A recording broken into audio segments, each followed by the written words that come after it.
अस्सलाम वालेकुम my friend, welcome to the Future College. इस वीडियो में हम करेंगे chemistry grade 12 unit number 8 hydrocarbons के तमाम कॉन्सेप्ट असेसमेंट का सलूशन, एक्सरसाइज के तमाम एमसीक्यूज का सलूशन, एक्सरसाइज के शॉर्ट कॉन्सेप्चुअल क्वेश्चंस का solution,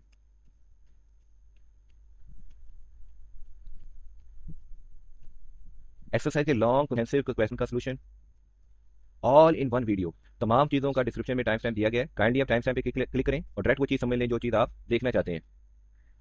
concept assessment exercise 8.1, name the following aromatic compounds. हमें एक बेंजीन रिंग दिया गया है नंबर 1 में, जिसके फर्स्ट कार्बन के साथ ब्रोमीन अटैच है और सेकंड कार्बन के साथ क्लोरीन अटैच है। तो हमने ब्रोमीन और क्लोरीन को आइडेंटिफाई कर लिया, तो इसका फिर नाम लिखेंगे हम 1 ब्रोमो 2 क्लोरो बेंजीन। अल्टरनेटिवली हम इसे आर्थो ब्रोमो क्लोरो बेंजीन भी कह सकते हैं तरतीब से, क्योंकि फर्स्ट के साथ ब्रोमीन अटैच है तो आर्थो ब्रोमो, उसके बाद क्लोरो बेंजीन। हमारे पास नंबर 2 में बेंजीन रिंग के साथ एल्डिहाइड ग्रुप अटैच है। जब बेंजीन के साथ एल्डिहाइड ग्रुप अटैच हो जाए तो इसका नाम हो जाता है बेंस एल्डिहाइड। और सेकंड कार्बन के साथ आयोडीन अटैच है तो ये हो जाएगा 2 आइडो बेंस एल्डिहाइड या आर्थो आइडो बेंस एल्डिहाइड। थर्ड में हमारे पास फर्स्ट कार्बन के साथ हाइड्रो ऑक्साइल ग्रुप अटैच है और सेकंड कार्बन के साथ नाइट्रो ग्रुप अटैच है कार्बन 2 के साथ। अगर फर्स्ट कार्बन के साथ हाइड्रो ऑक्साइड ग्रुप अटैच हो तो ये इसका हमारा फंक्शनल ग्रुप बन जाता है फिनोल। तो इसका आईपीएक नेम होगा 2 नाइट्रो फिनोल या आर्थो नाइट्रोफिनोल। फोर्थ में हमारे पास जो कार्बन के साथ ग्रुप अटैच है वो है नंबर 2 के साथ है ब्रोमो और नंबर 1 के साथ है मिथाइल। और आईपीएक नोमेनक्लेचर में अल्फाबेटिकल ऑर्डर में हम लिखते हैं, इसलिए हमने ब्रोमो में बी पहले आता है, मिथाइल बाद में आता है एम, तो ये हो जाएगा 1 ब्रोमो। फर्स्ट कार्बन के साथ ब्रोमो, हम फर्स्ट कार्बन इसे कह देंगे, और 2 मिथाइल बेंजीन या आर्थो ब्रोमो टुलीन। क्योंकि अगर बेंजीन के साथ मिथाइल अटैच हो जाए तो इसका हमारा कॉमन नेम है टुलीन, इसलिए हम आर्थो ब्रोमो टुलीन भी कह सकते हैं। असेसमेंट 8.2, इसे ड्रॉ करेंगे 2 कीकूल स्ट्रक्चर ऑफ बेंजीन और एक्सप्लेन करेंगे how did Kekule switch to close structure of benzene molecule, also other chemist tried open structure for it. ये हमारे पास 2 कीकूल स्ट्रक्चर है, ये only differ only in the placement of 3 double bonds. जो 3 double bond की जो placement है सिर्फ उसमें ये इनका फर्क है और ये एक रैपिड इक्विलिब्रियम में होते हैं, इसको हम रेजोनेंस हाइब्रिड भी कहते हैं। यहाँ पे आप दोनों की कोल स्ट्रक्चर को देख सकते हैं, यहाँ पे इन 2 कार्बन ने डबल बॉन्ड बनाया तो ये डबल बॉन्ड यहाँ पे स्विच हो गए। 2 equivalent resonating structure of benzene या Kekule structure of benzene. Next है how Kekule switch to a close structure. जो हमारे अर्लियर केमिस्ट्री, जो पुरानी केमिस्ट्री ने प्रपोज किया था open chain structure of benzene, उनके मुताबिक बेंजीन का ओपन चेन स्ट्रक्चर था C6H6, लेकिन ये फिट नहीं हो रहा था उसके केमिकल बिहेवियर पे, but did not fit its chemical behaviour. जैसे it did not react like a typical alkene, ये टिपिकल अल्कीन की तरह रिएक्ट नहीं कर रहा था। तो अगस्त में कीकूल ने प्रपोज किया एक इनकलाबी idea, revolutionary idea of a close cyclic structure in 1865। उसने कहा था कि रिंग बनाते हुए कार्बन अपनी टेट्रावैलेंसी को सेटिस्फाई कर सकता है and while creating the symmetrical structure, जब वो सिमेट्रिकल स्ट्रक्चर बनाएगा date explain benzene lack a reactivity toward additional reaction. उसी सिमेट्रिकल स्ट्रक्चर से हम एक्सप्लेन कर सकते हैं कि बेंजीन की रिएक्टिविटी एडिशन रिएक्शन की तरफ बहुत ही कम है, ये लैक करता है reactivity toward the addition reaction. Legend ने कहा कि हम ड्रीम करते हैं, ख्वाब देखते हैं कि एक स्नेक है, सांप है, सीजिंग इट्स ओन टेल। यहां आप देख सकते हैं कि स्नेक है, अपनी ही टेल को स्नीजिंग कर रहा है, उसका स्ट्रक्चर बेंजीन रिंग से मिलता है। जैसे ऑगस्ट कीकूल ने कहा था benzene ring after dreaming of snake biting its own tail. वो इंस्पायर था अपने साइक्लिक मॉडल से and his model consisted of 2 rapidly interconverting structure, 2 interconverting rapidly structure थे, जैसे हमने यहाँ पे शो किया है। To account for the fact that all carbon carbon bond were experimentally found to be identical, कि तमाम कार्बन कार्बन बॉन्ड एक्सपेरिमेंटली हमने फाउंड किए थे कि तमाम आइडेंटिकल थे। A snake biting its own tail. Part 2 define करें रेजोनेंस इन बेंजीन। तो डेफिनेशन ऑफ रेजोनेंस देखते हैं। Resonance is a concept used to describe the bonding in molecules और ion that cannot be accurately represented by single Lewis structure, कि bonding of molecule को हम single Lewis structure से accurately represent नहीं कर सकते।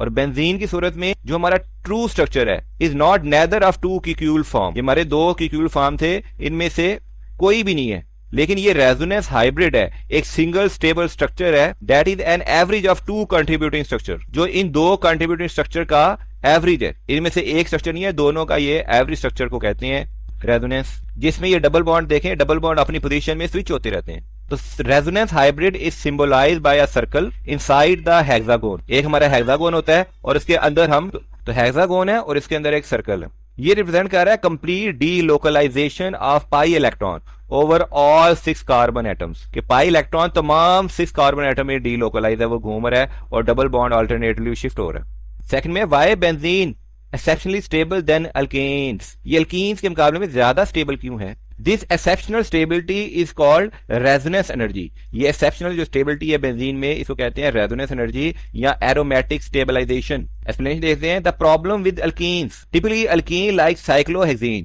जो साइक्लोहेक्सीन अल्कीन है उसमें पाई इलेक्ट्रॉन जो होता है वो लोकलाइज होता है, वो बेंजीन की तरह डी लोकलाइज नहीं होता, वो लोकलाइज होता है, फिक्स होता है between 2 carbon atom. This double bond is a site for high electron density making it's reactive towards the electrophile, high electron density की साइड की वजह से ये बहुत ज्यादा रिएक्टिव हो जाता है इलेक्ट्रोफिल के अटैक की सूरत में, और ये एडिशन रिएक्शन करता है, जैसे साइक्लोहेक्सीन ब्रोमीन के साथ ऐड करके 1,2 डाई ब्रोमो साइक्लोहेक्सेन बना देता है। The solution of benzene, in benzene 6 pi electron होते हैं, वो तमाम के तमाम डी लोकलाइज होते हैं, ये किसी भी 2 कार्बन के साथ 6 नहीं होते, ये स्प्रेड होते हैं टू द एंटायर रिंग, और ये डोनर टाइप शेप बना देते हैं इलेक्ट्रॉन की, electron clouds above and below the plane of the ring. Consequences of delocalization, bond ले लेते हैं, तमाम कार्बन कार्बन बॉन्ड वो इक्वल इन लेंथ होती हैं, इनकी लेंथ होती है 139 पिकोमीटर, ये परफेक्ट एवरेज है। सिंगल बॉन्ड की लेंथ होनी चाहिए थी 147 और डबल बॉन्ड की लेंथ होनी चाहिए थी 134, तो ये परफेक्ट एवरेज है इसका 139, दोनों के बिल्कुल सेंटर वैल्यू है। और इसी इलेक्ट्रॉन की डीलोकलाइजेशन की वजह से मॉलिक्यूल बहुत ज्यादा थर्मोडायनेमिकली स्टेबल हो जाता है। एक हाइपोथेटिकल मॉलिक्यूल जिसमें 3 लोकलाइज डबल बॉन्ड होते हैं, ये एक्स्ट्रा स्टेबिलिटी प्रोड्यूस करते हैं, जिसको हम क्वांटिफाई करते हैं एज 150 किलो जूल पर मोल। रिएक्टिविटी देखते हैं, इसी स्टेबिलिटी वजह से बेंजीन एडिशन रिएक्शन के बजाय ये प्रेफर करता है सब्स्टिट्यूशन रिएक्शन, जिसकी वजह से इसका स्टेबल रिंग मेंटेन रहता है। अगर ये एडिशन रिएक्शन करेगा तो इसका delocalize pi system destroy हो जाएगा। Assessment 8.3, how does chloroethene react with benzene molecule and name the electrophile and end product of this reaction। Part 1 में रिएक्शन मैकेनिज्म देखेंगे, इलेक्ट्रोफाइल एंड प्रोडक्ट, इसको हम कहते हैं फ्रेडल क्रॉस अल्काइलेशन रिएक्शन, जिसमें benzene react करता है क्लोरोइथेन के साथ AlCl3 की मौजूदगी में, और ये बना देता है इथाइल बेंजीन प्लस HCl। दी इलेक्ट्रोफाइल, इसमें क्लोरोफाइल जो होता है वो क्लोरोइथेन इटसेल्फ नहीं होता, it is a carbocation generated with the help of catalyst. For chloroethane, a primary alkyl halide, the electrophile is the ethyl carbocation, जो होता है Ci3Ci2 प्लस चार्ज। तो क्लोरोइथेन ये अकेला इलेक्ट्रोफाइल नहीं होता, ये कार्बोकेशन जनरेट करता है कैटलिस्ट की मदद से, क्योंकि क्लोरोइथेन जो है ये प्राइमरी अल्काइल हैलाइड है, और जो इलेक्ट्रोफाइल है हमारा वो है इथाइल कार्बोकेशन। ये इस क्वेश्चन का शॉर्ट आंसर था, और पार्ट बी में इसका एंड प्रोडक्ट है हमारे पास इथाइल बेंजीन। डिटेल आंसर के लिए आप इसका मैकेनिज्म भी लिख सकते हैं स्टेप बाय स्टेप, जिसमें है जनरेशन ऑफ इलेक्ट्रोफाइल, जिसमें लुविस एसिड कैटालाइज्ड AlCl3 ये पोलराइज कर देगा कार्बन और क्लोरीन के बॉन्ड को इन क्लोरोइथेन के अंदर, और ये प्रोड्यूस करेगा इलेक्ट्रोफिलिक कार्बोकेशन Ca3Ca2 प्लस, ये हमारा इलेक्ट्रोफाइल होगा। ये इलेक्ट्रोफाइल Ca3Ca2 प्लस ये अटैक करेगा बेंजीन पे और एक अरीनियम आयन इंटरमीडिएट बनाएगा। अरीनियम आयन इंटरमीडिएट ये हमारे पास अनस्टेबल है, ये प्रोटॉन को लूज करेगा to the AlCl4 minus base to regenerate the aromatic ring and form the final product, और जो हमारा फाइनल प्रोडक्ट होगा वो होगा ethyl benzene.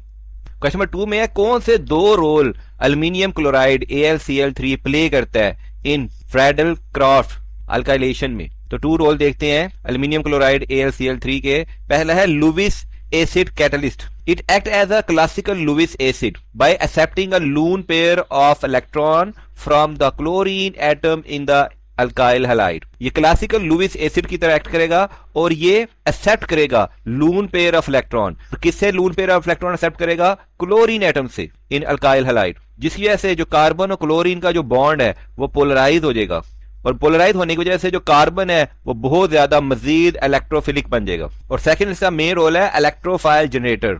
Through this Lewis acid base interactions ये फैसिलिटेट करता है, it facilitates the heterolytic cleavage, जिसे हम ब्रेकिंग भी कहते हैं, of carbon chlorine bond, breaking of carbon chlorine bond, जो बहुत जरूरी है generation of actual electrophilic species, जो इस रिएक्शन के लिए रिक्वायर्ड है, जरूरत है। The carbocation R plus radical, तो RCl AlCl3 के साथ ऐड करके आर प्लस रेडिकल प्रोड्यूस करेगा, जो हमारा एक्चुअल इलेक्ट्रोफिलिक स्पीशीज है, जो रिएक्शन करेगा, और ये साथ में हमारा प्रोडक्ट बनेगा AlCl4 minus. AlCl3 is regenerated at the end of the reaction, हमारा AlCl3 ये दोबारा रीजनरेट हो जाएगा end of the reaction in the deprotonation step में, confirming the its role as a catalyst, जिसको ऐसे ये कंफर्म हो जाता है कि ये हमारा एज अ कैटलिस्ट ही एक्ट कर रहा है।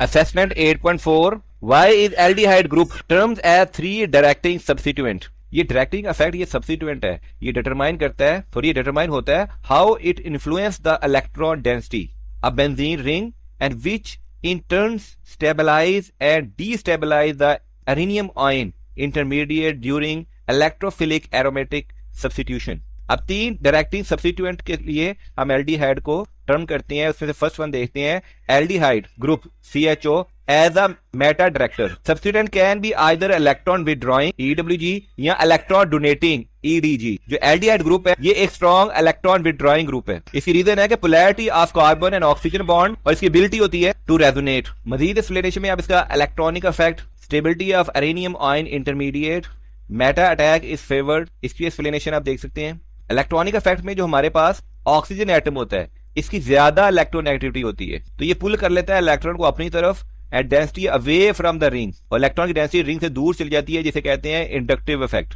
इसके अलावा कार्बोनाइल ग्रुप में जो पाई बॉन्ड होता है वो पार्टिसिपेट करता है रेजोनेंस में, delocalize the ring electron into the oxygen onto the oxygen atom and combined withdrawal deactivate the ring toward further electrophile attack। और जब इलेक्ट्रोफाइल अटैक करता है it form areninium ion, और अटैक और meta position generate an arenium ion intermediate where the positive charge is not on the carbon directly attach to the aldehyde group, जिसके नतीजे में more stable intermediate and a low activation energy for the reaction. Therefore, CHO group it deactivates and the ring directs incoming electrophiles primarily to the meta position. Second है electron released by ortho para directing substituent, और ortho para directing substituent होते हैं ये generally electron donating groups होते हैं EDG.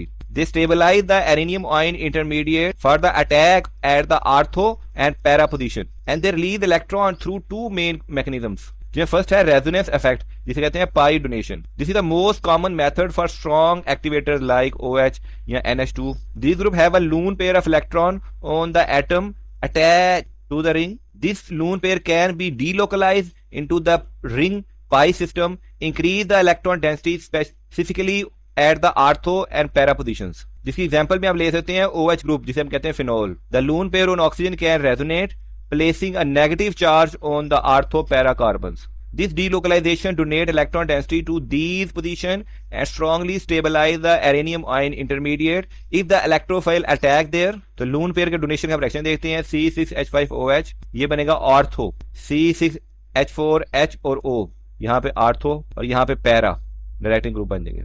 Second है hyper conjugation, जिसे कहते हैं आर्थो डोनेशन। ये मेथड होता है अल्काइल ग्रुप का, जिसकी एग्जांपल है CH3 अल्काइल। अल्काइल ग्रुप के अंदर लून पेयर नहीं होता टू डोनेट विया resonance. Instead the electron in the ortho bond of alkyl group, जिसे कहते हैं carbon hydrogen bond, can hyper conjugate with the pi ring system, weakly donating carbon density and stabilizing the positive charge of areninium ion intermediate, again favoring the ortho para attack। इस diagram में भी hyper conjugation यहाँ पे आप दे सकते हैं और stabilising overlap यहाँ दे सकते हैं, जिसमें MT-P ऑर्बिटल, यहाँ पे भी MT-P orbital carbon hydrogen ortho bond orbital के साथ, carbon hydrogen ortho bond orbital के साथ, यहाँ पे आप इसको सिग्मा बॉन्ड भी कह सकते हैं और यहाँ पे आप इसको सिग्मा बॉन्ड भी ले सकते हैं, यहाँ पे आप सिग्मा बॉन्ड भी ले सकते हैं। हाइपर कॉन्जुगेशन करके स्टेबिलिटी इंक्रीज कर रहा है और स्टेबलाइजिंग को ओवरलैप कर रहा है। तो रेजोनेंस हो या हाइपर कॉन्जुगेशन हो, रिजल्ट हमारा सेम आता है। इंक्रीज हो जाती है कार्बन की density at ortho and para position. Ortho para position पे इलेक्ट्रॉन की डेंसिटी इंक्रीज हो जाती है, जो स्टेबलाइज कर देती है the transition state of electrophile attack at those location, making them the preferred products. अब हम करेंगे एक्सरसाइज के MCQ क्वेश्चंस का सोल्यूशन। हमें एक कंपाउंड दिया गया है और MCQ नंबर 1 में इसका नाम पूछा गया है। अगर हम इसको देखें तो वहीं एक बेंजीन रिंग दिया गया है और बेंजीन रिंग के साथ OH ग्रुप यहाँ पे अटैच है। तो बेंजीन के साथ अगर OH अटैच हो तो इसको हम कहते हैं फिनोल। तो ये होगा फिनोल, और फिनोल को हम कार्बन नंबर 1 ले लेते हैं, तो ये कार्बन नंबर लेस सपोज हमारा हो जाएगा 2, तो हम इधर जाएंगे तो ये कार्बन नंबर हो जाएगा हमारा 6। तो 2 और 6 कार्बन के साथ क्लोरीन अटैच है, तो इसका कार्ब IUPAC नेम हो जाएगा 2,6 डाइक्लोरो। 2 और 6 के साथ क्लोरीन अटैच है तो 2,6 डाइक्लोरो, और बेंजीन के साथ OH अटैच है तो ये बन गया फिनोल, तो इसका IUPAC नेम हो जाएगा 2,6 डाइक्लोरोफिनोल। MC नंबर 2 है कि type of intermolecular forces present in benzene are. Benzene में जो इंटरमॉलिक्यूलर फोर्सेस होती हैं वो कौन सी होती हैं? हमें मालूम है कि बेंजीन का जो स्ट्रक्चर है वो कंप्लीटली सिमेट्रिकल होता है, तो उसके अंदर कोई भी पोलर हाइड्रोकार्बन नहीं होते, तमाम के तमाम नॉन पोलर हाइड्रोकार्बन होते हैं, क्योंकि कार्बन और हाइड्रोजन की जो पोलैरिटी है वो बहुत ही कम होती है। सिमेट्रिकल शेप का मतलब ये होता है कि बॉन्ड्स के डाइपोल एक दूसरे को कैंसिल आउट कर देते हैं, इसलिए इसमें डाइपोल डाइपोल फोर्सेज नहीं होती, क्योंकि इसमें तो परमानेंट डाइपोल हमें चाहिए। इसमें हाइड्रोजन बॉन्डिंग भी नहीं होती, हाइड्रोजन बॉन्डिंग में हाइड्रोजन डायरेक्टली अटैच होता है ऑक्सीजन, नाइट्रोजन और फ्लोरीन के साथ, तो बेंजीन में तो सिर्फ कार्बन और हाइड्रोजन बॉन्ड होते हैं, और आयन डाइपोल भी नहीं होते, क्योंकि आयन डाइपोल होने के लिए presence of ion mixed with polar molecule होना बहुत जरूरी है। तो ओनली फोर्स बची है बेंजीन में, वो है लंदन डिस्पर्शन फोर्सेस, क्योंकि लंदन डिस्पर्शन फोर्सेस ना तमाम मॉलिक्यूल में प्रेजेंट होती है, वो पोलर हो या नॉन पोलर हो। ये टेंडेंसी होती है of an electron cloud to distort in the way is called polarizability. उनका जो इलेक्ट्रॉन क्लाउड होता है वो अपनी जगह से डिसॉर्ट हो जाता है, न्यूक्लियस एक साइड पे चला जाता है, इलेक्ट्रॉन दूसरी साइड पे चले जाते हैं, तो लंदन डिस्पर्शन फोर्सेस क्रिएट हो जाती हैं। ये सिमेट्रिकल डिस्ट्रीब्यूशन ऑफ एटम या मॉलिक्यूल में भी हो जाता है। तो हमारा करेक्ट ऑप्शन होगा London dispersion forces, option B, क्योंकि बेंजीन एक सिमेट्रिकल नॉन पोलर मॉलिक्यूल है। It lack a permanent dipole and atom necessary for the hydrogen bonding. So the only intermolecular forces present in London dispersion forces. जो only intermolecular forces present होती है वो कौन सी होती है? London dispersion forces. क्योंकि benzene symmetrical है, non polar है, और इसमें परमानेंट डाइपोल भी नहीं है। आंसर नंबर 3 है which one of the following carbon atom in mono substituent benzene ring is called Meta carbon. देखिए एक हमारे पास पहले से मोनो सब्स्टिट्यूएंट बेंजीन है, उसमें मेटा कार्बन क्या होगा? ये हमने एक बेंजीन लिया है जो पहले से मोनो सब्स्टिट्यूएंट है, उसमें एक मिथाइल पहले से अटैच है, तो अगर पोजीशन 2 और 6 में कोई चीज अटैच हो तो उसे हम कहते हैं आर्थो, लेकिन 3 और 5 में कोई चीज अटैच हो तो उसे कहते हैं मेटा, और अगर 1 और 4 में कोई चीज अटैच हो हाथ से 4 पे तो इसको हम कहते हैं पैरा। अब उन्होंने पूछा हुआ है मेटा, तो मेटा के लिए थर्ड कार्बन होगा पहले, उसके बाद होगा 5 कार्बन। यहाँ पे देख लें हमने थर्ड कार्बन के साथ ब्रोमीन को अटैच किया है, तो ये मेटा पोजीशन है। पहले से मोनो सब्स्टिट्यूट था तो थर्ड कार्बन के साथ ब्रोमीन को अटैच कर दें तो थर्ड कार्बन हमारा जो होता है वो मेटा कार्बन होता है। तो मोनो सब्स्टिट्यूएंट बेंजीन वो होता है जिसमें से एक तो हमने पहले से ही कार्बन 1 में कोई चीज अटैच कर दी है, और मेटा कार्बन रेफर करता है पोजीशन 3 और 5, पोजीशन 3 और 5। इसलिए हमारे पास जो बेस्ट ऑप्शन है मेटा कार्बन का वो होगा कार्बन 3, क्योंकि 5 ऑप्शन यहाँ अवेलेबल नहीं है, वन ऑप्शन होता है कार्बन 3 एंड कार्बन 5। नंबर 4 है unsaturated nature of benzene can be justified by. तो अनसैचुरेटेड को हम जस्टिफाई कर सकते हैं कि उसमें कोई डबल बॉन्ड या ट्रिपल बॉन्ड प्रेजेंट है और वो एडिशन रिएक्शन कर रहा है। बेंजीन 3 हाइड्रोजन मॉलिक्यूल के साथ 150 डिग्री सेंटीग्रेड प्रेशर पे साइक्लोहेक्सेन बना देता है, जिसमें इसके तमाम डबल बॉन्ड ब्रेक डाउन होके साइक्लोहेक्सेन तमाम सिंगल बॉन्ड में कन्वर्ट हो जाता है, और इसमें 208 किलोजोल पर मोल एनर्जी रिलीज होती है। इसे कहते हैं हाइड्रोजनेशन ऑफ बेंजीन, कि बेंजीन हाइड्रोजन के साथ रिएक्ट करता है in the presence of catalyst और साइक्लोहेक्सेन बना देता है। तो हाइड्रोजनेशन ये एक क्लासिकल टेस्ट है अनसैचुरेशन को चेक करने के लिए, और बेंजीन भी ये रिएक्शन करता है, इसलिए हमारा करेक्ट ऑप्शन होगा हाइड्रोजनेशन। लेकिन याद रखिए बेंजीन रेडिली एडिशन रिएक्शन नहीं करता, ये कैटालाइटिक हाइड्रोजनेशन करता है। इसके अलावा ऑप्शन बी और जो सी है नाइट्रेशन और अल्काइलेशन, ये हमारे सब्स्टिट्यूशन रिएक्शन है, इससे हम इसकी अनसैचुरेशन साबित नहीं कर सकते।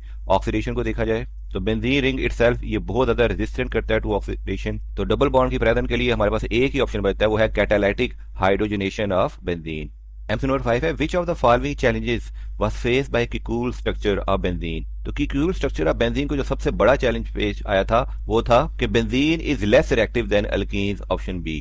कीकूल ने प्रपोज किया था alternative single and double bond, तो ये मॉडल प्रपोज करता है, प्रेडिक्ट करता है कि बेंजीन एक्ट करता है टिपिकली अल्कीन की तरह, लेकिन बेंजीन तकरीबन अनरिएक्टिव है टुवर्ड द एडिशन रिएक्शन, ये सिर्फ कैटालाइटिक हाइड्रोजनेशन करता है, नॉर्मली एडिशन रिएक्शन नहीं करता, बल्कि ये तो सब्स्टिट्यूशन रिएक्शन करता है। ये ब्रोमीन वाटर को कलराइज भी नहीं करता। ये low reactivity was a major challenge था हमारे लिए कीकूल मॉडल में। तो बेंजीन का preference of substitution reaction over addition reaction ये बहुत बड़ा ग्रेटेस्ट चैलेंज था हमारे लिए कीकूल के लिए इसके इनिशियल प्रपोजल में। तो हमारा करेक्ट ऑप्शन होगा बेंजीन, कि बेंजीन लेस रिएक्टिव होता है as compare to alkene. Answer number 6 है बेंजीन मॉलिक्यूल हैज। तो benzene molecule has hexagonal planar ring, ये हमारा करेक्ट ऑप्शन है। ऑल 6 एटम्स जो होते हैं वो sp2 हाइब्रिडाइज होते हैं, वो एक ही प्लेन में होते हैं और फॉर्म करते हैं perfect hexagon with 120 bond angles. हमारा ऑप्शन ए और डी है कि 3 डबल बॉन्ड और सिंगल बॉन्ड, ये तो रिप्रेजेंट करता है क्यूबिकल स्ट्रक्चर को, ये एग्जैक्ट मॉलिक्यूल की शेप को बयान नहीं करता। एग्जैक्ट मॉलिक्यूल की जो शेप को बयान करता है वो है हेक्सागोनल प्लेनर रिंग, क्योंकि इसके पास 3 सिंगल और 3 डबल बॉन्ड नहीं होते, इंस्टेड इसके पास होते हैं 6 identical carbon carbon bond with a bond order, उसे हम कहेंगे 1.5। हेक्सेन रिंग का बॉन्ड ऑर्डर 1.5 होता है। बेंजीन रिंग के तमाम एंगल 120 डिग्री के होते हैं और इसमें D localise electron double bond होता है जिसका बॉन्ड ऑर्डर होता है 1.5। तो ये इस तरह का कुछ स्ट्रक्चर बनाता है जिसको हम इस तरह के स्ट्रक्चर से प्रेजेंट करते हैं। इसे अल्टरनेटिव सिंगल और डबल बॉन्ड से प्रेजेंट नहीं किया जाता। इसलिए हमारा करेक्ट ऑप्शन होगा option B, hexagonal planar ring. MC number 7 में क्या है, कार्बन कार्बन कार्बन का बॉन्ड एंगल बेंजीन रिंग में कितना होता है, ये भी हम एक्सप्लेन करके हैं कि ये 120 डिग्री होता है। ये चीज हम एमसीक्यू नंबर 6 में भी एक्सप्लेन करके हैं कि ये एंगल जो होता है ये 120 डिग्री होता है और बेंजीन रिंग जो होता है ये परफेक्ट सिमेट्रिकल हेक्सागोन होता है। और ये सिमेट्री सिर्फ उसी सूरत में पॉसिबल हो सकती है कि तमाम इंटरनल एंगल 120 डिग्री हो। तो ऑप्शन बी हमारा करेक्ट ऑप्शन होगा। तो ट्राइएगोनल प्लेनर ज्योमेट्री sp2 हाइब्रिडाइजेशन के साथ इसका बॉन्ड एंगल 120 डिग्री होता है।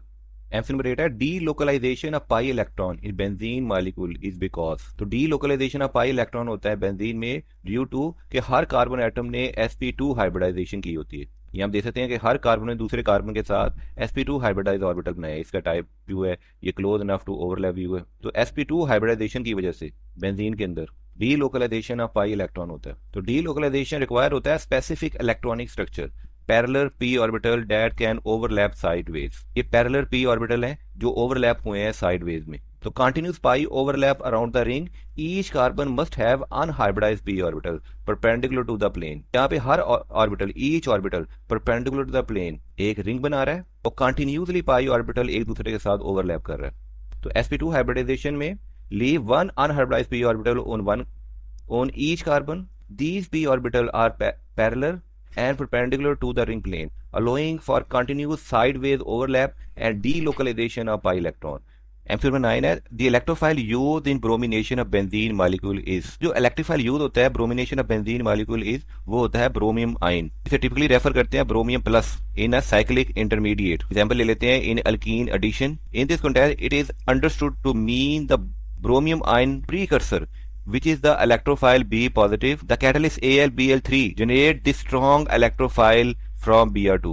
तो electrophilic aromatic substitution require होता है एक strong electrophile जो अटैक करता है स्टेबल बेंजीन रिंग पे। तो ब्रोमीन GBr2 ये इटसेल्फ इतना स्ट्रॉन्ग इनफ इलेक्ट्रोफाइल नहीं होता। इसमें लुईस एसिड कैटालिस्ट AlBl3 ये पोलराइज कर देता है Br के बॉन्ड को और जिससे जनरेट करता है एक्चुअल इलेक्ट्रोफाइल जो होता है Br प्लस। ये एक्चुअल कैटल इलेक्ट्रोफाइल होता है। तो जो Br प्लस है ये हमारा करेक्ट ऑप्शन है। ये पावरफुल इलेक्ट्रोफाइल होता है, ये जनरेट होता है इन द रिएक्शन। तो मुख्तलिफ किस्म के ब्रोमीन रिएक्शन में यही Br प्लस ये एज स्ट्रॉन्ग इलेक्ट्रोफाइल के तौर पर एक्ट करता है। यहाँ पे भी एक देखें, यही Br प्लस एक अनदर किस्म का ब्रोमीन रिएक्शन है जिसमें ये स्ट्रॉन्ग इलेक्ट्रोफाइल के तौर पर एक्ट कर रहा है। यहाँ पे ब्रोमीन हाइड्रोजन को सब्सिट्यूट कर रहा है। तो ब्रोमीन पॉजिटिव आयन ये हमारा करेक्ट ऑप्शन होगा जिसे हम कहते हैं bromium ion, option B. Bromide ion हमारा ऑप्शन गलत होगा।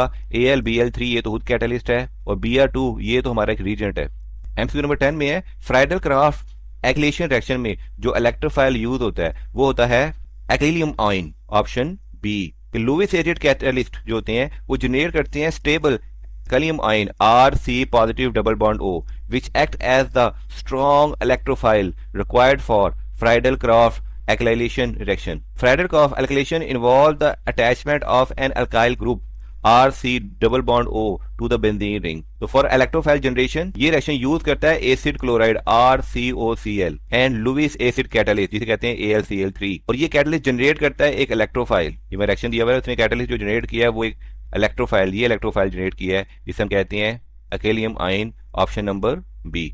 11 है एरोमेटिक हाइड्रोकार्बन ये फाउंड होता है in extract of many plants. Their common characteristics is that they have, इनकी जो कॉमन कैरेक्टरिस्टिक्स है एरोमेटिक हाइड्रोकार्बन की वो है कि इनकी बहुत ही प्लीजेंट स्मेल होती है। अगर इसका हिस्टोरिकल ओरिजिन देखें तो aromatic was originally used for compound isolated from plants and balsams. Aromatic वो कंपाउंड थे जो प्लांट और बाल्साम से आइसोलेट किए जाते थे जिनके अंदर प्लीजेंट एरोमा, प्लीजेंट स्मेल होती थी, जैसे कह देते हैं वाइनाइलिन, सिनामोन। इसी प्लीजेंट स्मेल की वजह से इनको ड्राइव किया जाता था, इनको आइसोलेट किया जाता था नेचुरल सोर्सेज से क्योंकि अंदर स्ट्रॉन्ग और ऑफन प्लीजेंट एरोमा यानी कि प्लीजेंट स्मेल होती थी। तो हमारा करेक्ट ऑप्शन होगा option number A, pleasant smell. 12 है which of the following compound can easily B नाइट्रेटेड, इसमें से कौन से कंपाउंड है जो आसानी से नाइट्रेटेड किए जा सकते हैं। तो वो बेस्ट कंपाउंड है फिनोल, जिसमें हाइड्रोक्साइल ग्रुप प्रेजेंट होता है फिनोल में। ये एक पावरफुल इलेक्ट्रॉन डोनेटिंग ग्रुप है that strongly activate the benzene ring towards electrophilic attack। तो electrophilic attack को ये पॉसिबल कर देता है, जिससे नाइट्रेशन अकर रेडिली, बहुत जल्दी नाइट्रेशन अकर हो जाती है under mild condition, normal condition में भी, compare to the other compound listed. बाकी कंपाउंड के मुकाबले में फिनोल जो होता है ये बेंजीन रिंग को बहुत ज्यादा एक्टिवेट कर देता है इलेक्ट्रोफिलिक अटैक के लिए, इसलिए ये सबसे आसानी से नाइट्रेटेड किया जा सकता है, या इस पे सबसे आसानी से किसी भी इलेक्ट्रोफिलिक का अटैक करवाया जा सकता है। क्योंकि the ease of nitration and electrophilic aromatic substitution reaction depend upon electron density of the benzene ring। Electron donating group EDG activate the ring, इसमें जो OH ग्रुप है ये इसको एक्टिवेट कर देता है, इसके मुकाबिल इलेक्ट्रॉन विड्रॉइंग ग्रुप जो EWG होता है वो इसको डीएक्टिवेट कर देता है। तो हम करेक्ट ऑप्शन होगा हमारा option B phenol. MCQ number 13 है कि मोस्ट रिएक्टिव कंपाउंड, इसमें से सबसे ज्यादा मोस्ट रिएक्टिव कंपाउंड होगा in terms of addition reaction. तो बेंजीन तो आमतौर पर एडिशन रिएक्शन करता ही नहीं है, और प्रोपेन एक सैचुरेटेड अल्केन है, और इथाइन जो एसिटिलीन है ये अल्काइन है विद ट्रिपल बॉन्ड, लेकिन ये अंडर को करता है एडिशन रिएक्शन, लेकिन जनरली स्लोअर होता है अल्कीन्स के मुकाबले में। लेकिन जो प्रोपीन है option A, alkene like propene are the most reactive towards the addition reaction. ये इसलिए होता है कि among the option due to their accessible high energy pi bond, ये हाई एनर्जी पाई बॉन्ड होती है डेट आर नॉट स्टेबलाइज, जो stabilize नहीं होती by the resonance like benzene. Benzene में तो एनर्जी स्टेबलाइज होती है, और are less reactive than the pi bond in alkynes. तो हमारा जो प्रोपीन ऑप्शन है ये बहुत ही ज्यादा रिएक्टिव डबल बॉन्ड है, फौरन एडिशन रिएक्शन करता है H2Br2 या HBr किसी के साथ भी। इथाइन भी एडिशन रिएक्शन करता है, लेकिन इसका एडिशन रिएक्शन स्लोअर है एज कंपेयर टू प्रोपीन, इसलिए हमारा बेस्ट ऑप्शन होगा ऑप्शन ए प्रोपीन। अब हम करेंगे शॉर्ट एक्सरसाइज के कंसेप्चुअल क्वेश्चन का सोल्यूशन। क्वेश्चन नंबर 1 है साइक्लोहेक्सीन, ये जब ब्रोमीन वाटर से रिएक्ट करती है तो ब्रोमीन वाटर को डीकलराइज कर देती है, लेकिन बेंजीन ऐसे नहीं कर पाती, वो क्यों? ये देखिए ये साइक्लोहेक्सीन है, ये ब्रोमीन वाटर के साथ रिएक्ट करती है, तो एक ब्रोमीन वाटर इस कार्बन के साथ अटैच हो जाता है, दूसरा ब्रोमीन वाटर इस साथ अटैच होता है, तो ये बन जाता है 1,2 die bromo cyclohexane. Bromine water को हम अल्केन और अल्कीन दोनों की टेस्टिंग के लिए भी यूज़ कर सकते हैं, क्योंकि जब ये अल्कीन के साथ रिएक्ट करता है तो ब्रोमीन वाटर का जो ये कलर है ये डिस्चार्ज हो जाता है, लेकिन जब अल्केन के साथ इसमें डालते हैं तो कोई रिएक्शन नहीं होता, तो उसके कलर में कोई तब्दीली वाकई नहीं होती। लेकिन यही रिएक्शन जब हम बेंजीन के साथ करें तो बेंजीन के साथ ये रिएक्शन हो ही नहीं पाता। तो ये एक फंडामेंटल डिफरेंस है, क्योंकि जितने भी अल्कीन होते हैं उनके अंदर लोकलाइज पाई बॉन्ड होता है, लेकिन जितने भी अरीन होते हैं उनके अंदर डी लोकलाइज पाई बॉन्ड होता है, तो इनकी रिएक्टिविटी डिफरेंट होती है टुवर्ड्स द एडिशन रिएक्शन। जैसे साइक्लोहेक्सीन के अंदर होता है carbon carbon localize double bond, इस बॉन्ड में जो पाई इलेक्ट्रॉन होता है वो exposed from the region of high electron density, और एक ब्रोमीन वाटर हमारा इज एन इलेक्ट्रोफाइल, ये हमारा एक इलेक्ट्रोफाइल है। The pi electron can attack the bromine molecule leading to a facile electrophilic addition reaction across the double bond. इस addition की वजह से पाई बॉन्ड ब्रेक हो जाता है और 1,2 डाई ब्रोमो साइक्लोहेक्सेन पैदा होती है, और जो सोल्यूशन होता है वो डीकलराइज हो जाता है। लेकिन बेंजीन के अंदर डी लोकलाइज इलेक्ट्रॉन होते हैं जो स्प्रेड ओवर होते हैं तमाम ऑल 6 कार्बन एटम्स में। इस डीलोकलाइजेशन की वजह से एक्सेप्शनल स्टेबिलिटी आ जाती है, जिसकी रेजोनेंस एनर्जी है 150 किलो जूल पर मोल। बेंजीन को एडिशन रिएक्शन करने के लिए जो स्टेबल पाई सिस्टम है इसको डिस्ट्रॉय करना पड़ेगा, और ये एनर्जेटिकली अनफेवरेबल है। इसी वजह से बेंजीन प्रेफर करता है इलेक्ट्रोफिलिक सब्स्टिट्यूशन रिएक्शन, और ये अपने स्टेबल एरोमेटिक रिंग को रिटेन करता है। और ब्रोमीन इतना ज्यादा स्ट्रॉन्ग इलेक्ट्रोफाइल नहीं है कि वो बेंजीन के स्टेबल एरोमेटिक रिंग को डिस्ट्रॉय कर सके। इसको डिस्ट्रॉय करने के लिए हमें कैटलिस्ट FeBr3 चाहिए होता है, ताकि वो जनरेट करे स्ट्रॉन्गर इलेक्ट्रोफाइल। तो पाई इलेक्ट्रॉन की डीलोकलाइजेशन की वजह से बेंजीन एक्सेप्शनली स्टेबल हो जाता है, जिसकी वजह से वो रेजिस्ट करता है एडिशन रिएक्शन को और इलेक्ट्रोफिलिक सब्स्टिट्यूशन को प्रेफर करता है। कंसीडर करें कि हम सिंथेसाइज कर रहे हैं 3 क्लोरो बेंजोइक एसिड, और ये बना रहे हैं मिथाइल बेंजीन से, तो नेम द इंटरमीडिएट ए। तो इंटरमीडिएट ए क्या होगा?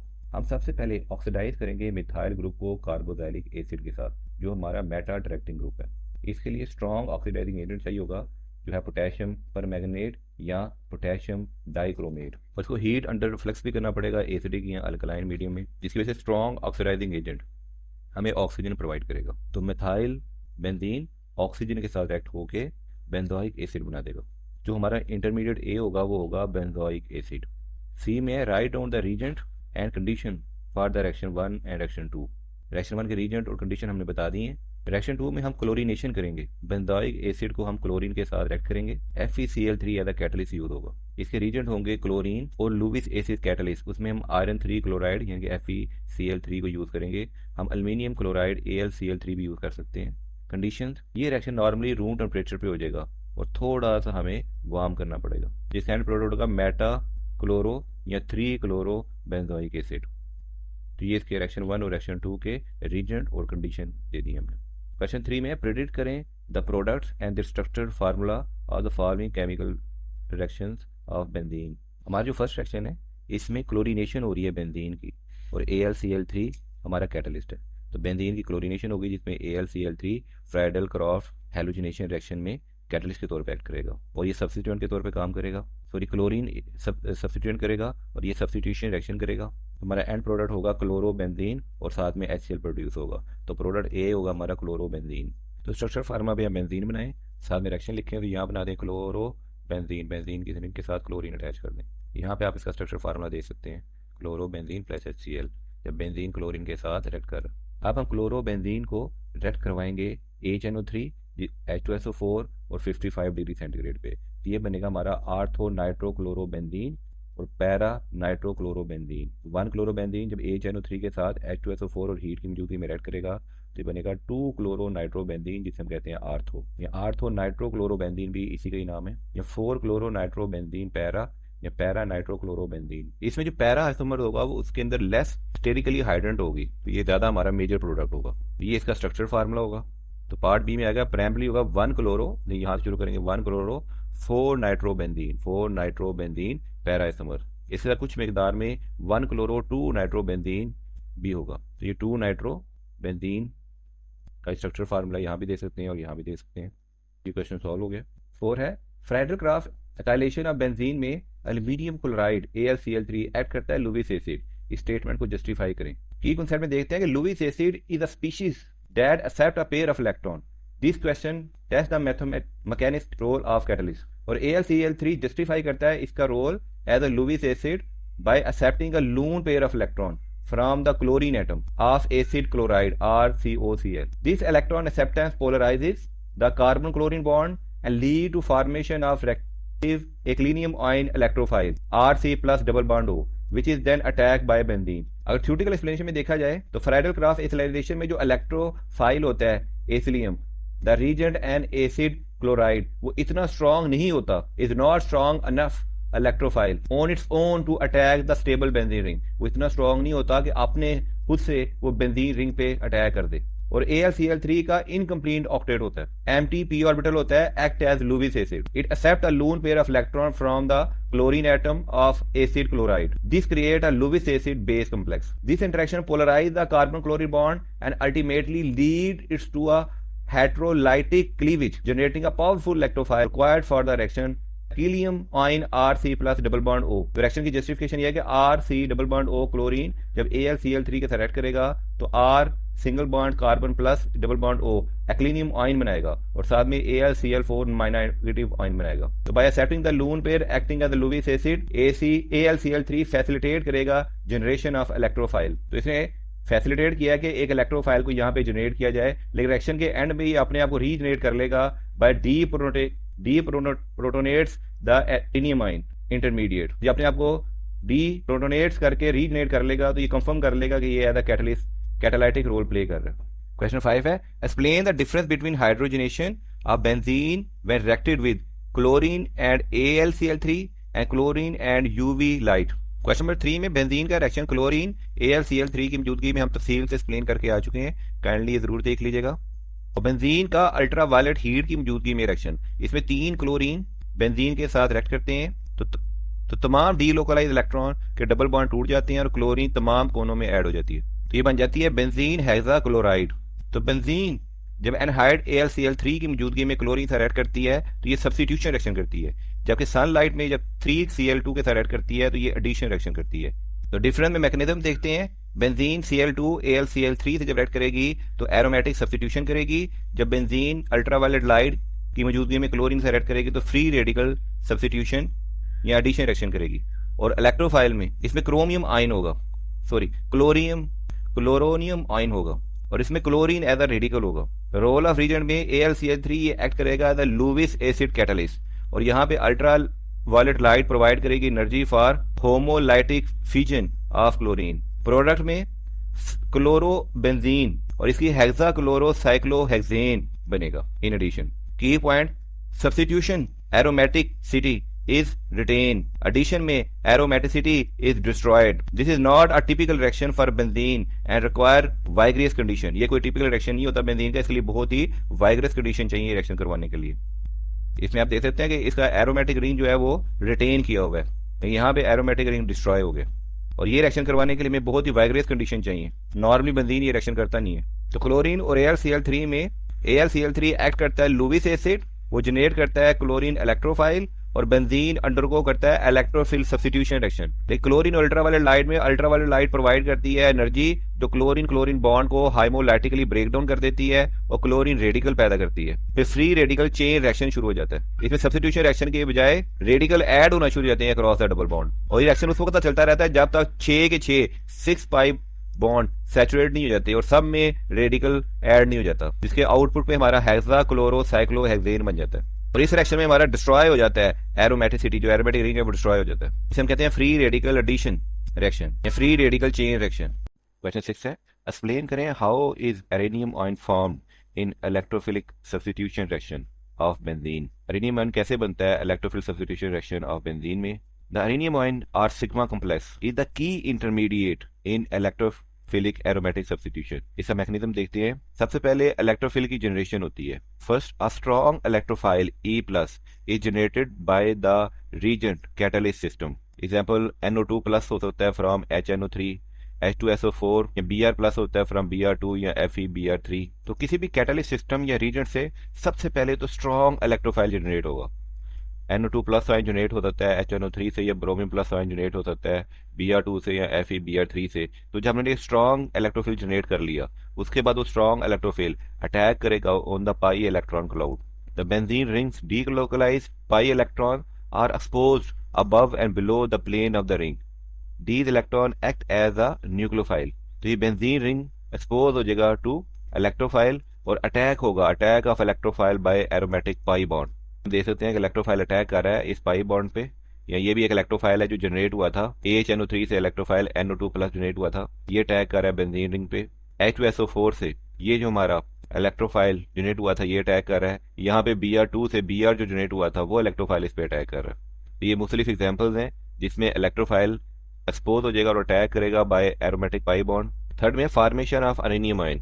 जो इलेक्ट्रोफाइल E+ है ये अट्रैक्ट होगा टू दिस इलेक्ट्रॉन क्लाउड। ये E+ ये इलेक्ट्रॉन क्लाउड की तरफ अट्रैक्ट होगा, E+ इस इलेक्ट्रॉन क्लाउड की तरफ, ये हमारा जो इलेक्ट्रोफाइल है ये अट्रैक्ट होगा इस इलेक्ट्रॉन क्लाउड की तरफ।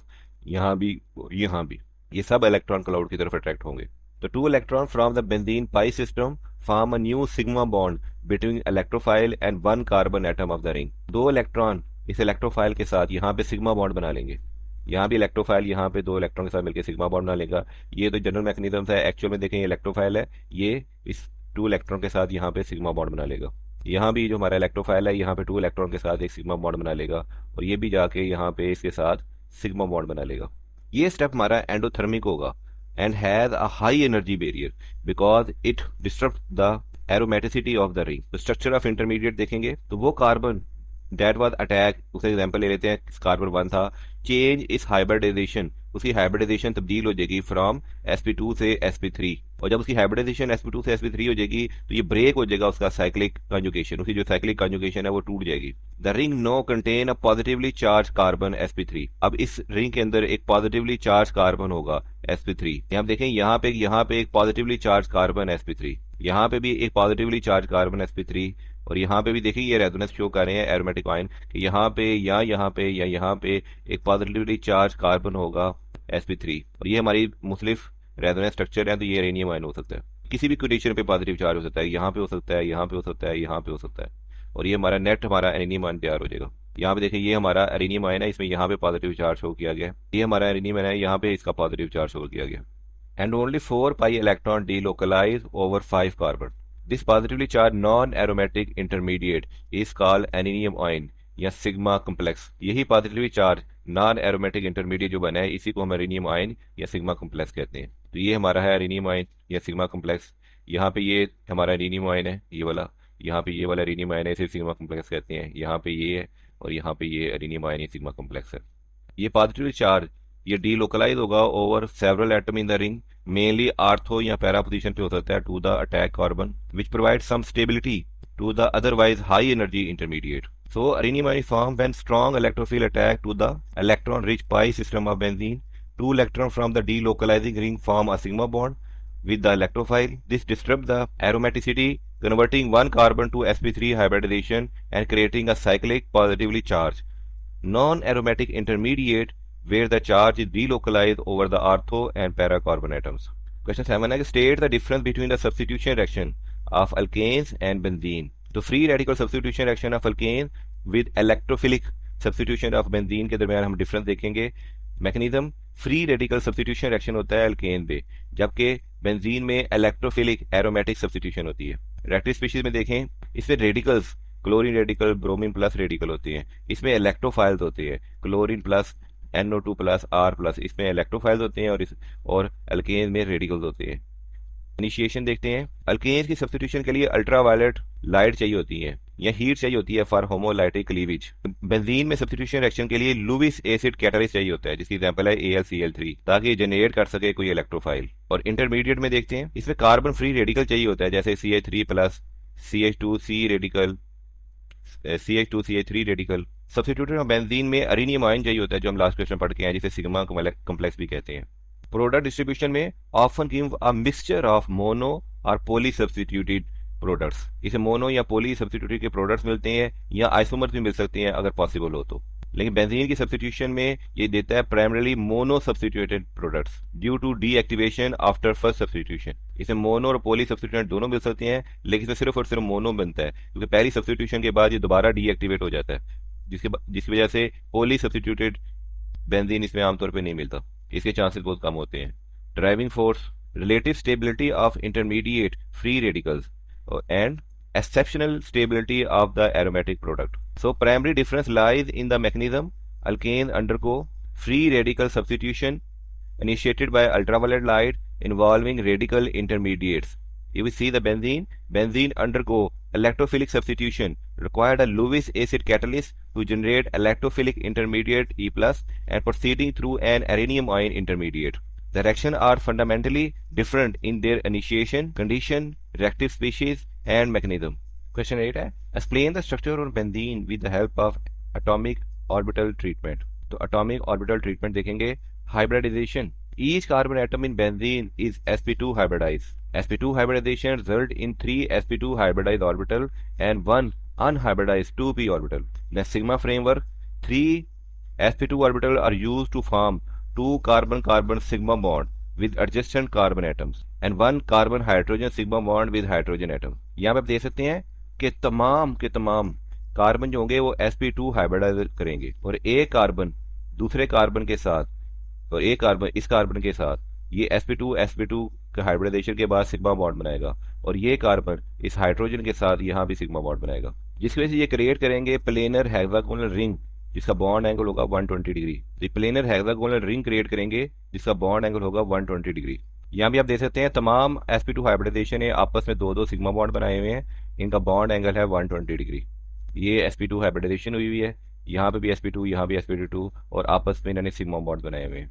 The pi bonding, the remaining unhybridized 2p orbital on each carbon atom lies perpendicular to the plane of the ring and each of these two orbital contain 1 electron. यहाँ भी देख सकते हैं perpendicular जो दूसरा p orbital है, यहाँ भी देख सकते हैं p ऑर्बिटल परपेंडिकुलर लाई करते हैं टू द प्लेन और हर p ऑर्बिटल में एक इलेक्ट्रॉन इनके पास होता है जो अनहाइब्रिडाइज स्टेट में होता है। यहाँ पे रेड और ये ब्लू वाला आपको p orbital, a single p orbital in different phases shown in red and black colour में शो हो रहा है आपको, और जो सिग्मा बॉन्ड है ये आपको ऑरेंज कलर में शो हो रहा है, वो ग्रीन में नहीं है, ऑरेंज कलर में शो हो रहा है। रेड और ब्लू कलर में आपको पाई बॉन्ड शो हो रहा है।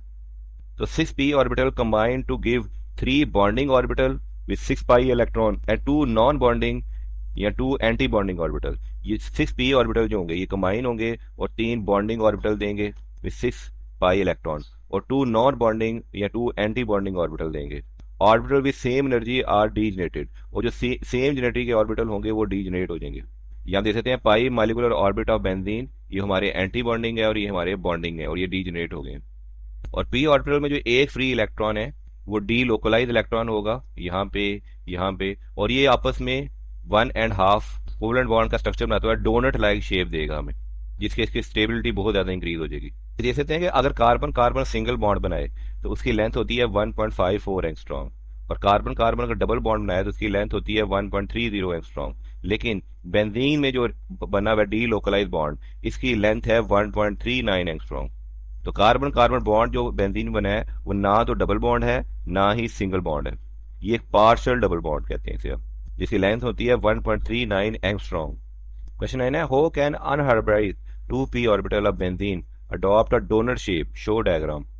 तो फॉर्मेशन ऑफ डोनट शेप देखते हैं, over lateral overlap. Instead of pairing up to form 3 localized p or bonds, all 6 these parallel 2p orbital overlapped sideways with the 2p orbital on the adjacent carbon atoms.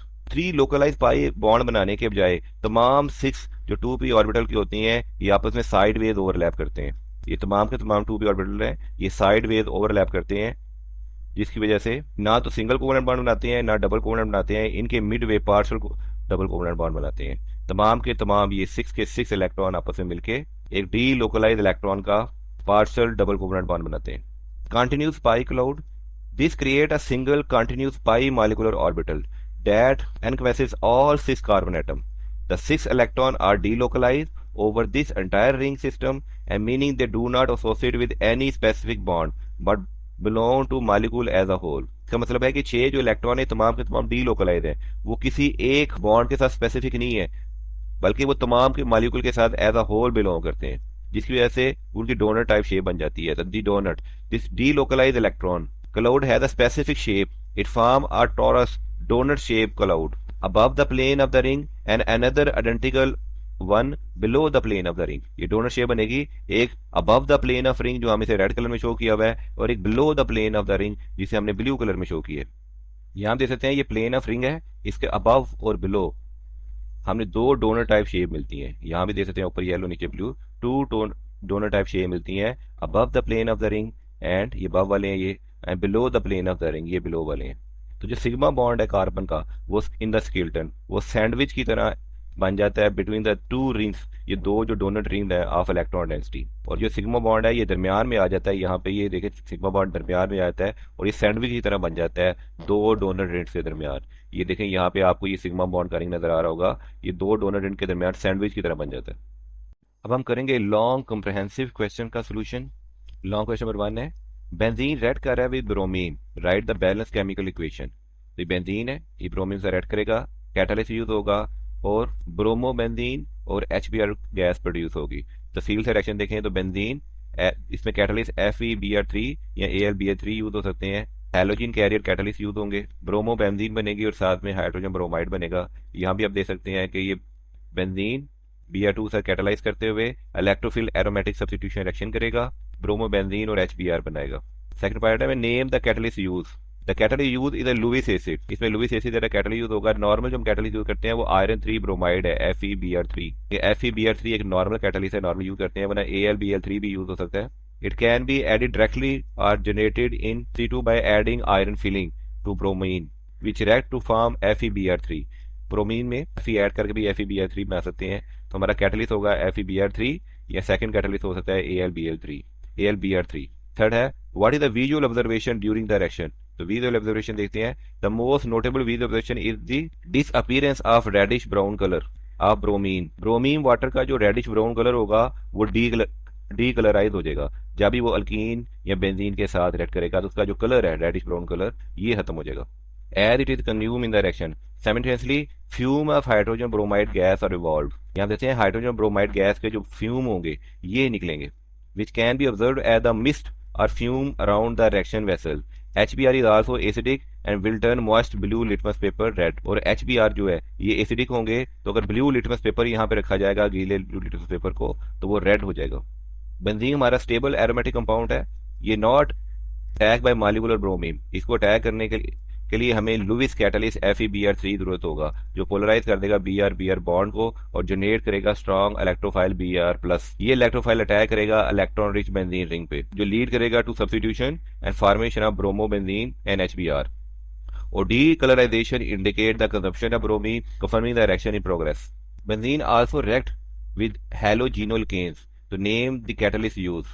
A Lewis acid catalyst primary जिसे कहते हैं anhydrous aluminium chloride AlCl3, ये use होता है as a catalyst जब benzene react करती है halogenoalkane के साथ। नंबर 2 है using 2 bromopropane write the formula of electrophile formed. तो electrophile form from 2 bromopropane. 2 bromopropane is a secondary alkyl halide, ये सेकेंडरी अल्काइल हैलाइड है। तो लुईस एसिड जो है AlCl3 ये फैसिलिटेट करेगा फॉर्मेशन ऑफ सेकेंडरी कार्बोकेशन। जो इलेक्ट्रोफाइल फॉर्म होगा वो होगा CH3 होल ट्वाइस और CH+ 2 प्रोपाइल कार्बोकेशन और आइसोप्रोपाइल कार्बोकेशन। नंबर सी है name the product of this reaction. The electrophile CH3 whole twice CH+ ये अटैक करेगा बेंजीन पे। The product is isopropyl benzene, common name है उसका, या 1 methyl ethyl benzene, इसका IPAC name है। It's common tribal name is cumene, इसका common tribal name जो है वो है क्यूमीन। तो करली एरो मैकेनिज्म देखते हैं। Step 1 generation of electrophile CH3 whole twice CHBr ये AlCl3 के साथ ऐड करेगी और CH3 होल ट्वाइस CH+ बनाएगी और AlCl3 Br- या AlCl4- बनाएगी। और हमारा जो करली एरो बनेगा ये बनेगा CHBr2Br CBr2Br CBr2Br and Br2Al, ये देखें ये Br से Al की तरफ इन AlCl3 ये Br Al3 के साथ जाके अटैच हो जाएगी और इसको छोड़ देगी कि यहाँ से Bl जाके यहाँ पे अटैच हो गई है। स्टेप 2 में formation of carbocation arenium ion intermediate. The electrophile CH3 whole twice CH+ is attack by the pi electron of benzene. तो करली एरो बनेगा from the pi bond of benzene, benzene का जो pi bond है to the positive carbocation of carbon of the carbocation. तो ये pi bond of benzene to positive carbon of carbocation, तो जो positive carbon of carbocation है उसकी तरफ ये करली एरो बनेगा। यहाँ भी देखें ये curly arrow positive carbon of the carbonation की तरफ बढ़ रहा है pi bond of the benzene से।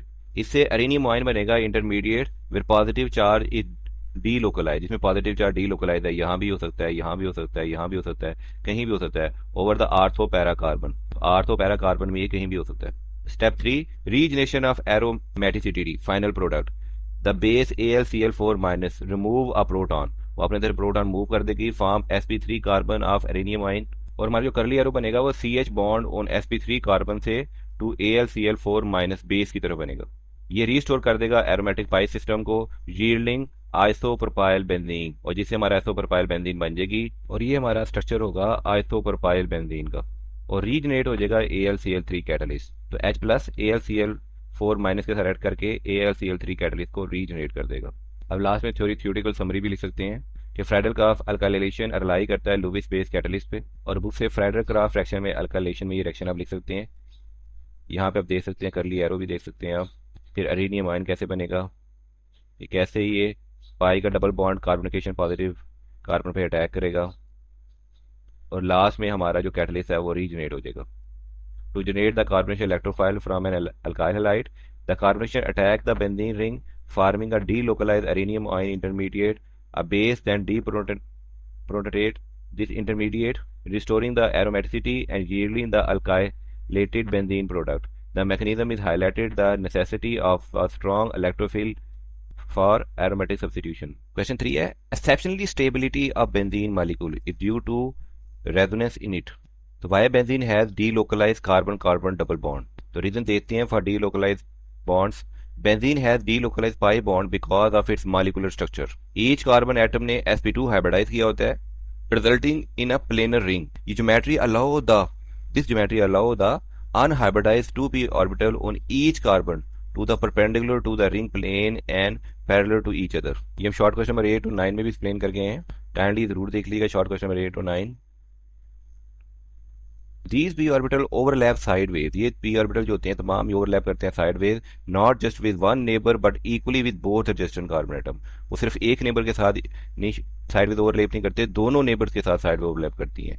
ये create करता है single continuous pi molecular orbit that encompasses all 6 carbon atom forcing the pi electron to be delocalized over the entire ring rather than being fixed between two atoms. Second, why benzene has energy lower than hypothetical cyclohexa 135 triene. तो hypothetical cyclohexa 135 triene जिसे हम कहते हैं Kekulé structure would be expected to have a energy equal to that of 3 isolated double bond कि 3 isolated double bond है उनके equal इसकी energy expected है. However, actual benzene molecule की energy significantly काफ़ी ज़्यादा होती है, वो तकरीबन 150 kilojoule per mole lower energy, ज़्यादा स्टेबल होता है और इसकी एनर्जी इतनी लोअर होती है. This difference called resonance energy, इस डिफरेंस को कहते हैं resonance energy.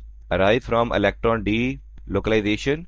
D localisation allow करता है पाई इलेक्ट्रॉन को to occupy a larger volume, ताकि वो लार्जर वॉल्यूम को ऑक्यूपाई कर सके, which lower their energy and stabilize the molecule, जो एनर्जी को कम कर देता है. कितना कम कर देता है? 150 किलो जूल पर मोल, और मॉलिक्यूल को मजीद स्टेबल कर देता है. ये hypothetical structure lack this extra stabilization, और जो हमारा हाइपोथेटिकल स्ट्रक्चर है ये वाला, इसमें एक्स्ट्रा स्टेबलाइजेशन नहीं होती. Carbon carbon double bond partial double bond होते हैं. कमेंट करें.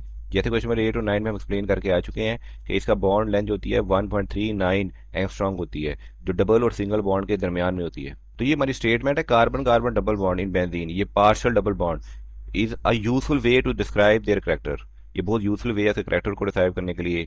लेंथ को या एक्सरे डिफ्रैक्शन शो कि all carbon carbon bond in benzene जो होते हैं वो आइडेंटिकल होते हैं, और उनकी बॉन्ड लेंथ होती है 139 पिकोमीटर होती है. This is a perfect average, ये परफेक्ट एवरेज है. तो कार्बन कार्बन अगर सिंगल बॉन्ड हो तो 147 पिकोमीटर होती है, और कार्बन कार्बन डबल बॉन्ड हो तो ये 134 पिकोमीटर होती है. ये इन दोनों का परफेक्ट एवरेज है. Therefore each bond is nether pure single, कोई बॉन्ड प्योर सिंगल या प्योर डबल बॉन्ड नहीं होता, but has a bond order. इसका बॉन्ड ऑर्डर आता है 1.5. इसका बॉन्ड ऑर्डर कितना है? 1.5. वो बहुत की पॉइंट है क्योंकि ये परफेक्ट एवरेज है सिंगल और डबल बॉन्ड के दरमियान. तो ये बॉन्ड ऑर्डर है 1.5. डिस्क्राइब कर them as a partial double bond, और ये 1.5 बॉन्ड जो है ये इसे पार्शियल डबल बॉन्ड को डिस्क्राइब करता है. accurately reflect this intermediate character, they accurately reflect करता है इसे intermediate character and is consequence of the resonance hybrid structure. और resonance stable hybrid structure की एक consequence भी है, और बहुत ज़्यादा ये stable है इसी bond order 1.5 की वजह से. नंबर 4 है benzene is more stable compound than expected by chemist. जितना केमिस्ट ने एक्सपेक्ट किया था बेंजीन से ज़्यादा स्टेबल कंपाउंड है. Explain the stability of benzene molecule with reference to resonance energy. तो resonance energy is the quantifiable measure of extra stability a molecule gains from electron delocalization. Resonance energy से हम किसी की molecule की extra stability find कर सकते हैं जो इलेक्ट्रॉन डीलोकलाइजेशन से उसे हासिल हुई है. एक्सप्लेनेशन विद रेजोनेंस एनर्जी देखते हैं. The stability of benzene is explain by it's resonance energy. कि बेंजीन की जो स्टेबिलिटी है वो हम उसकी रेजोनेंस एनर्जी की वजह से एक्सप्लेन करते हैं. This is defined as the difference in the energy between the actual delocalize molecule and the more stable contributing Lewis structure. Energy में कितना डिफरेंस है बिटवीन एक्चुअल और डीलोकलाइज मॉलिक्यूल में और more stable contributing Lewis structure में. Hypothetical ले लेते हैं आपके साइक्लोहेक्सा 135 ट्राइइन मॉलिक्यूल में और स्टेबल बेंजीन की एनर्जी में कितना डिफरेंस है. साइक्लोहेक्सा ट्राइन एक हाइपोथेटिकल मॉलिक्यूल और स्टेबल बेंजीन मॉलिक्यूल की एनर्जी में कितना डिफरेंस है. इसे कहते हैं resonance energy of the stable molecule. यहाँ पे बेंजीन लिया है तो resonance energy of the stable benzene. और हम इसे कैलकुलेशन की तरफ जाएं. It is determine experimentally by the comparing the heat of hydrogenation of benzene to that of the compound with isolated double bond hydrogen. कि one double bond in cyclohexane release 120 kilo joule per mole and a hypothetical molecule with 3 non-interacting double bond would be expected to release 3 multiplied by 120 360 kilojoule per mole upon fully hydrogenation to cyclohexane. कि hypothetical molecule जब fully hydrogenation हो जाएगा और cyclohexane बना देगा तो expected है कि 3 multiplied 120 360 kilojoule per mole energy release करेगा, क्योंकि एक डबल बॉन्ड साइक्लोहेक्सेन का 120 किलोजूल पर मोल एनर्जी रिलीज करता है. तो एक जो है तकरीबन 120, एक तो ये 119.7 किलो जूल पर मोल एग्जैक्ट वैल्यू है, रिलीज करता है. तो 3 जब रिलीज करेंगे तो तकरीबन 360 किलो जूल पर मोल 3 बॉन्ड रिलीज करेंगे. यहाँ पे एग्जैक्ट -359 किलो जूल पर मोल लिखा हुआ है, हम राउंड फिगर में ले लेते हैं. तो एक्सपेरिमेंटल एविडेंस है however the actual hydrogenation of benzene to cyclohexane release only 208 kilojoule per mole. कि एक्चुअल जो हाइड्रोनेशन है बेंजीन की वो 208 किलो जूल पर मोल एनर्जी रिलीज करती है. तो बेंजीन की जो एक्चुअल हाइड्रोनेशन करते हैं उसमें 208.4 किलो जूल पर मोल एनर्जी रिलीज होती है.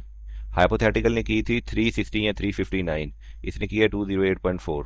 This means benzene 152 kilo joule पर मोर स्टेबल देन एक्सपेक्टेड। इसका मतलब है ये तकरीबन 150.6 या 152 किलो जूल पर मोल ये ज़्यादा स्टेबल है एक्सपेक्टेड या हाइपोथेटिकल साइक्लोहेक्साट्राईन मालिक्यूल के मुकाबले में, due to stabilization provide by electron delocalization. तो ये स्टेबलाइजेशन से इलेक्ट्रॉन डीलोकलाइजेशन की वजह से प्रोवाइड हुई है। This large energy difference is the reason benzene resist addition reaction. ये बहुत बड़ा एनर्जी डिफरेंस है, इसी वजह से बेंजीन जो है वो एडिशन रिएक्शन के खिलाफ रेजिस्टेंस करती है, which would destroy it's stability, क्योंकि एडिशन रिएक्शन से उसकी स्टेबिलिटी डिस्ट्रॉय हो जाएगी। इस वजह से वो एडिशन रिएक्शन के खिलाफ रेजिस्टेंस करती है और प्रेफर करती है सब्स्टिट्यूशन रिएक्शन को। फिर draw the diagram of showing resonance energy. इसमें आपकी क्यूबल स्ट्रक्चर देख सकते हैं, ये रेजोनेंस हाइब्रिड का स्ट्रक्चर है, उसका क्यूबल स्ट्रक्चर और ड्यूअल स्ट्रक्चर हमने बनाए हैं, रेजोनेंट हाइब्रिड का बेंजीन का स्ट्रक्चर बनाया है, और साथ में ये है बेंजीन रेजोनेंस एनर्जी की एक्चुअल डायग्राम। इसमें ये वाई एक्सिस पे हमने एनर्जी शो की हुई है, और यहाँ पे साइक्लोहेक्सेन बेंजीन ये हमारा हाइपोथेटिकल है साइक्लोहेक्साट्राईन, और ये साइक्लोहेक्सेन इसमें तमाम चीज़ें एक्सप्लेन करके हैं। ये डायग्राम बना सकते हैं आप, यहाँ भी बना सकते हैं साइक्लोहेक्सेन बेंजीन और साइक्लोहेक्साट्राईन। यहाँ पे एनर्जी किलो कैलोरीज पर मोल में दी गई है और यहाँ पे किलो जूल पर मोल में है, तो डायग्राम एक ही है, बस एनर्जी के यूनिट का डिफरेंस है। आप ये भी बना सकते हैं। तो अगर आप किलो कैलोरीज में देना चाहते हैं तो एक साइक्लोहेक्सेन हाइड्रोजन के साथ 28.6 किलो कैलोरी पर मोल एनर्जी रिलीज करेगा, जो तकरीबन 120 किलो जूल पर मोल के इक्वल है। और साइक्लोहेक्साट्राईन जो हाइपोथेटिकल है वो इसको 3 से मल्टीप्लाई कर दें तो ये 359 या 360 किलो जूल पर मोल या 85.8 किलो कैलोरी पर मोल एनर्जी रिलीज करेगा। लेकिन जब बेंजीन जब रिएक्ट करता है तो -49.8 किलो कैलोरीज या 208 किलो जूल पर मोल एक्सपेरिमेंटली एनर्जी रिलीज करता है। ये हमारे रेजोनेंस एनर्जी के रिएक्शन थे। एनर्जी डिफरेंस आप देख सकते हैं इन दोनों में कितना ज़्यादा एनर्जी डिफरेंस है। इसी वजह से बेंजीन ज़्यादा स्टेबल है और एडिशन रिएक्शन को रेजिस्ट करता है और सब्स्टिट्यूशन रिएक्शन को प्रेफर करता है। तो इस डायग्राम के साथ आप ये वाले रिएक्शन भी लिख सकते हैं और साथ में आप ये वाली थ्योरी भी ऐड कर सकते हैं। क्वेश्चन 5 है, electrophilic attack on mono substituted benzene is governed by the substituent already attached to benzene ring. तो define meta directing substituents, give 2 example. तो मेटा डायरेक्टिंग सब्स्टिट्यूएंट्स देखते हैं definition. Meta directing substituents are electron withdrawing groups. ये electron withdrawing groups होते हैं that deactivate the benzene ring, जो benzene ring को deactivate कर देते हैं टुवर्ड्स फर्दर इलेक्ट्रोफिल सब्स्टिट्यूशन, ताकि वो फर्दर इलेक्ट्रिकल सब्स्टिट्यूशन रिएक्शन ना कर सकें, and direct the incoming electrophile predominantly to the meta position. और जो इनकमिंग इलेक्ट्रोफाइल है उसे मेटा पोजीशन की तरफ डायरेक्ट कर देते हैं, उसे मेटा पोजीशन की तरफ भेज देते हैं। एग्जाम्पल ले लेते हैं नाइट्रो ग्रुप NO2, दूसरी एग्जाम्पल है कार्बोक्सिलिक एसिड COOH, और अदर एग्जाम्पल में आ जाते हैं साइनाइड SO3H और CHO। पार्ट बी में explain the ortho para and Meta directing affect the different substituent referring to different electron distribution pattern in areninium ion। तो explanation देखते हैं। The preference of orthopara or meta substitution depend on the areninium ion intermediate is more stabilized। जो preference होती है orthopara या meta substitution की, ये depend होती है on the areninium ion intermediate, और areninium ion intermediate is more stabilized। orthopara directing group को देखते हैं electron donating यानी कि EDG electron donating group। These group में आ जाते हैं OH और CH3 मिथाइल और हाइड्रोक्साइल, ये स्टेबलाइज कर देते हैं the arenium ion intermediate for ortho and para attack through resonance. तो रेजोनेंस के जरिए ये आर्थो पैरा अटैक के जरिए अरेनियम आयन को स्टेबलाइज कर देते हैं। मैकेनिज्म देखते हैं।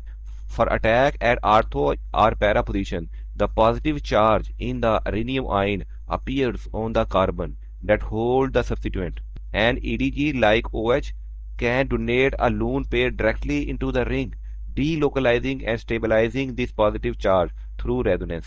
This makes the transition state leading to this intermediate lower in energy and favoring orthopara products. Areninium ion stabilization जिसमें C6H5OH phenol plus electrophil strong electrophil ये रेड करेंगे तो इंटरमीडिएट बनाएंगे where positive charge is on ortho para carbon पे होगा।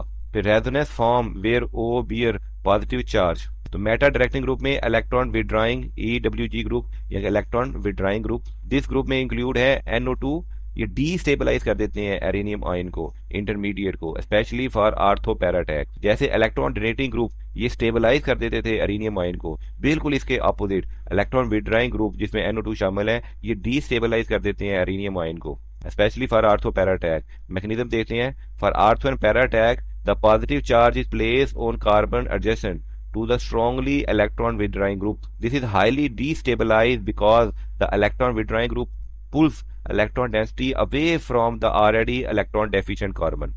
Electron withdrawer group electron की density को दूर ले जाते हैं इलेक्ट्रॉन डेफिशिएंट कार्बन जो पहले से इलेक्ट्रॉन डेफिशिएंट था उसे मजीद इलेक्ट्रॉन की डेंसिटी को दूर ले जाते हैं. However, for meta attack, the positive charge is not placed on that carbon. This intermediate, while still less stable than with benzene and is less destabilized than the ortho-para cases.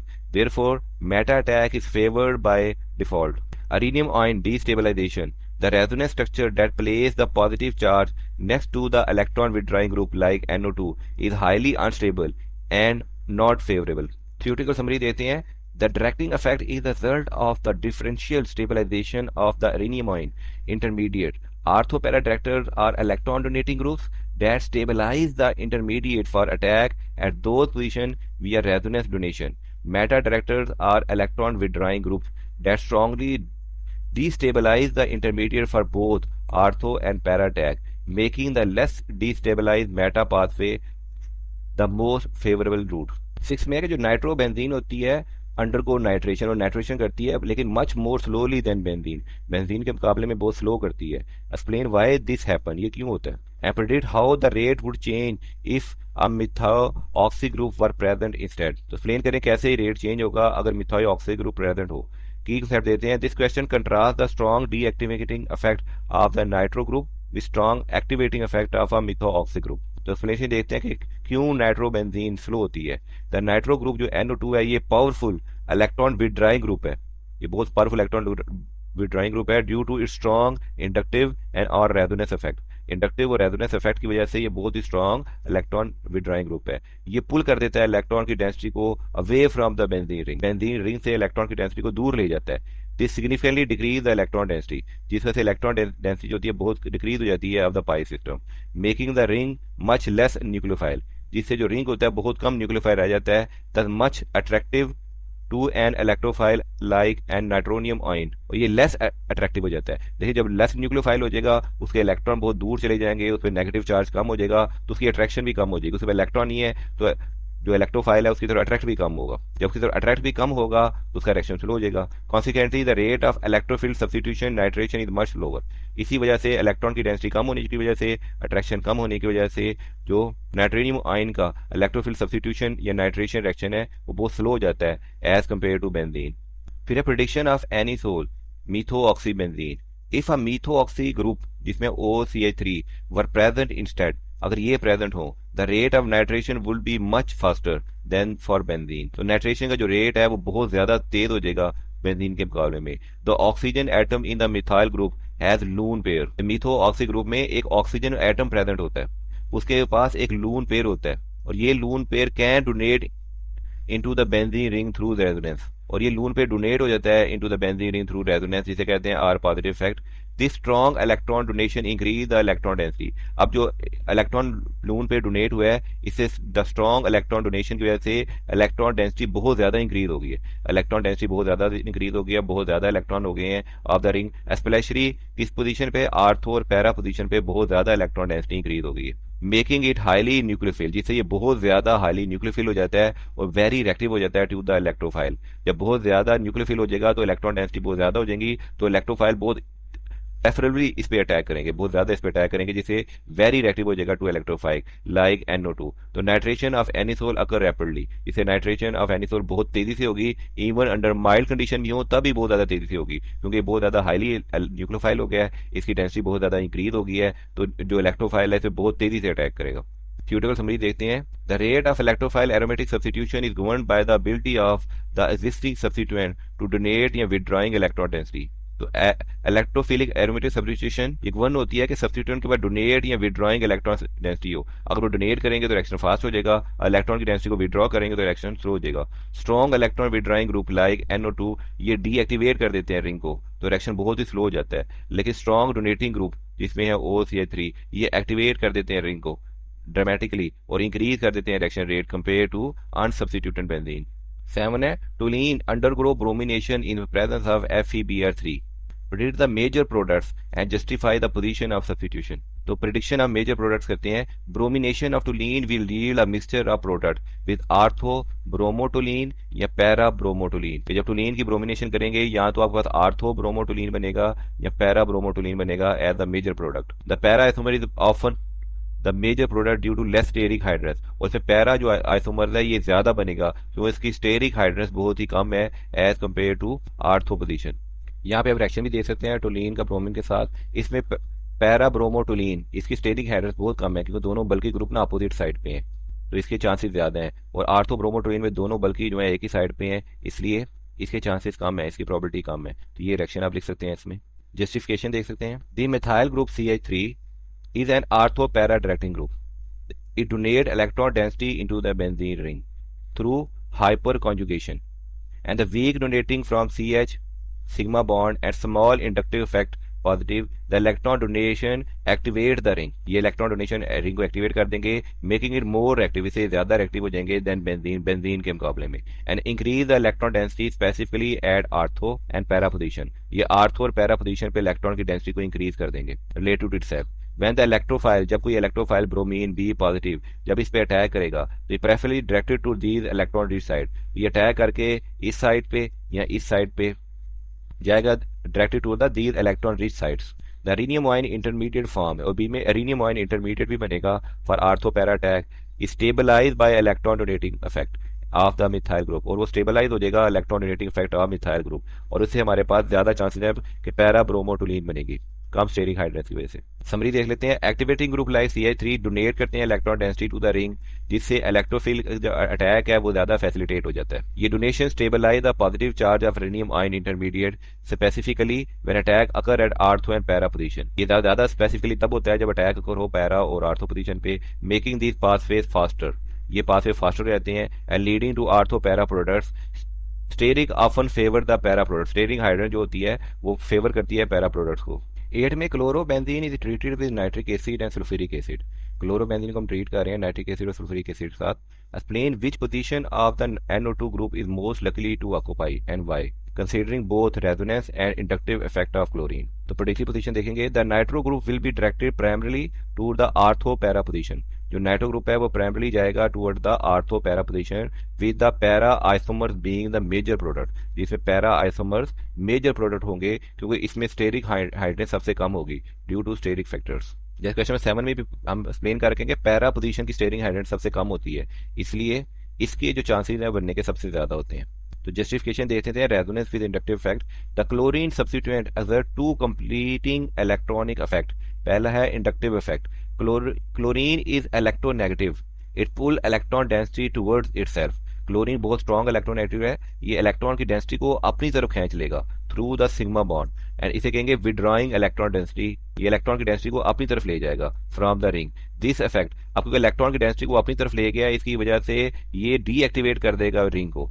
अगर ये activate को deactivate कर देगा क्योंकि उस पर electron density कम हो गई है, इसलिए it is make it less reactive then benzene, इस वजह से ये लेस एक्टिव हो जाएंगे बेंजीन में। दूसरा रेजोनेंस इफेक्ट देखते हैं। The chlorine atom has lone pair, chlorine atom के पास लोन पेयर है। These can be donated into the ring, और ये इलेक्ट्रॉन डोनेट की जैसे into the ring through resonance, जिससे से इंक्रीज हो जाएगी electron density. Electron density increase हो जाएगी, कौन सी पोजीशन में इंक्रीज होगी, आर्थो और पैरा पोजीशन पे इनकी डेंसिटी इंक्रीज हो जाएगी। और जो रेजोनेंस इफेक्ट है आर पॉजिटिव, ये डोमिनेट कर देंगे डायरेक्टिव आउटकम्स को for attack at the ortho para position, जिससे अटैक हो सकता है आर्थो पैरा पोजीशन पे, अटैक के लिए ये डोमिनेट हो जाएंगे effect. The positive charge on arenium ion intermediate can be delocalise, और जो पॉजिटिव चार्ज है एरिनियम आयन इंटरमीडिएट पे वो भी डीलोकलाइज होगा on to the chlorine atom, forming a resonance structure, जिसे एक रेजोनेंस स्ट्रक्चर बन जाएगा। This provide significant stabilisation that outweigh the inductive deactivation, ये एक बहुत ज्यादा सिग्निफिकेंट स्टेबलाइजेशन प्रोवाइड करेगी जो आउटवेट कर देगी इंडक्टिव डीएक्टिवेशन को फॉर द रिजियोकेमिस्ट्री। रेजोनेंस स्टेबलाइजेशन देखते हैं कि क्लोरोबेंजीन NO2 प्लस के साथ ऐड करके एरिनियम आयन बनाएगा तो चार्ज आर्थो टू क्लोरीन, फिर आपकी रेजोनेंस फॉर्म बनेगी where chlorine bear positive charge, chlorine पे पॉजिटिव चार्ज होगा।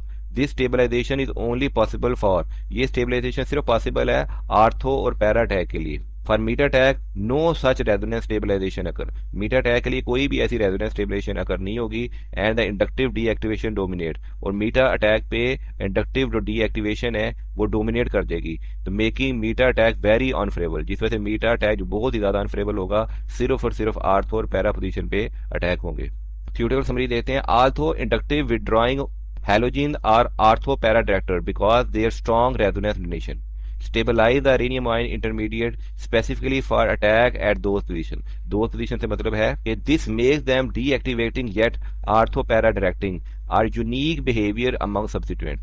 9 है, you are asked to synthesize 4-nitrotoluene from benzene in the fewest step possible, what step would you take and in what order, आपने बहुत कम step में बनाना है तो कौन से स्टेप आप लेंगे और कौन से ऑर्डर में लेंगे, justify your sequence based on directing effect. तो हमारा टारगेट है 4-नाइट्रोटोलीन, जिसे पैरा नाइट्रोटोलीन भी कहते हैं, is a para di substituted benzene with a methyl CH3 and nitro group. इसमें दो सब्स्टिट्यूशन हो चुकी हैं, एक उसमें CH3 मौजूद है और एक नाइट्रो भी मौजूद है। CH3 टोलीन से पता चला और नाइट्रो से मुझे नाइट्रो ग्रुप पता चल गया। The methyl group is ortho para directing, जो मिथाइल ग्रुप है वो आर्थो पैरा डायरेक्टिंग होगा, while the nitro group is meta directing, और जो नाइट्रो ग्रुप है वो मीटा डायरेक्टिंग होगा। तो एनालाइज करते हैं correct sequence. The methyl group must be introduce before the nitro group, तो मिथाइल ग्रुप को सबसे पहले इंट्रोड्यूस करेंगे, नाइट्रो ग्रुप को बाद में इंट्रोड्यूस करेंगे। Introducing the nitro group first would yield nitrobenzene, अगर नाइट्रो ग्रुप को अगर हम पहले इंट्रोड्यूस कर दिया तो हमारा नाइट्रोबेंजीन बन जाएगा। तो nitro group is meta directing and would direct at any further substitution like Friedel Crafts alkylation to meta position yielding meta nitrotoluene. इससे हमारा जो होगा मेटा नाइट्रोटोलीन हो जाएगा, जो कि रॉन्ग आइसोमर है, हमने बनाना है 4-नाइट्रोटोलीन ना कि मीटा नाइट्रोटोलीन। अब स्टेप 1 में फ्राइडल क्राफ्ट अल्कलाइलेशन करेंगे, तो बेंजीन को रिएक्ट करवाएंगे और टोलीन बनाएंगे। CH3Cl और AlCl3 एज अ कैटलिस्ट ये यूज होंगे, इससे रिएक्ट करवाएंगे। और रीजेंट हमारा होगा क्लोरोमेथीन CH3Cl और एनहाइड्राइस Al3, और जो प्रोडक्ट होगा वो होगा टोलीन C6H5CA3।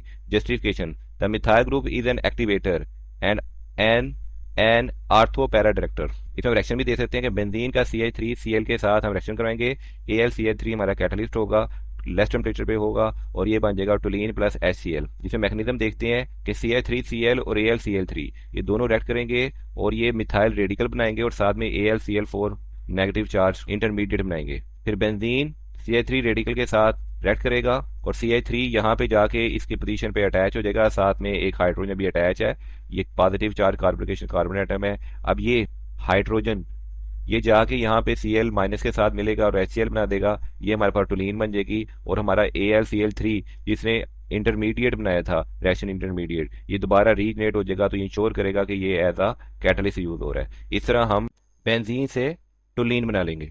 फिर हम टोलीन को HNO3 और H2SO4 के साथ ऐड करके आर्थो नाइट्रोटोलीन या पैरा नाइट्रोटोलीन बना लेंगे, जिसमें रिएक्शन में introduce to nitro group reagent हो गया mixture of concentrated nitric acid या कंसनट्रेटेड H2SO4, और जो हमारे प्रोडक्ट हो गया mixture of ortho para nitrotoluene. The para isomer can be separated and is the desire four nitrotoluene, para isomer को separate करके हम डिजायर 4-नाइट्रोटोलीन बना सकते हैं। आप रिएक्शन भी देख सकते हैं कि बेंजीन से टोलीन बनाया, फिर कंसनट्रेटेड HNO3 H2SO4 से हम आर्थो नाइट्रोटोलीन और पैरा नाइट्रोटोलीन बनाएंगे। यहाँ हम देख सकते हैं टोलीन को कंसनट्रेटेड HNO3 से ऐड किया H2SO4 की मौजूदगी में, तो ये 2-नाइट्रोमिथाइल बेंजीन जिसे हम आर्थो नाइट्रोटोलीन कहते हैं या 4-नाइट्रोमिथाइल बेंजीन जिसे पैरा नाइट्रोटोलीन कहते हैं, वो बन जाएंगे। जस्टिफिकेशन देते हैं, the methyl group is toluene directed the incoming nitro group to ortho para position, जो मिथाइल ग्रुप पहले से मौजूद है वो इनकमिंग नाइट्रो ग्रुप को आर्थो या पैरा पोजीशन पे डायरेक्ट कर देगा, और बाद में हम पैरा नाइट्रोटोलीन जो हमें चाहिए उसे हम सेपरेट कर लेंगे। थ्योरेटिकल समरी देते हैं, order of reaction in aromatic synthesis is critically determined by the directing effect of the substituent.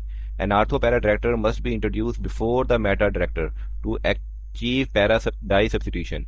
The reverse order would lead to the wrong structural isomer. अगर reverse order देंगे तो हमारा wrong structural isomer बन जाएगा।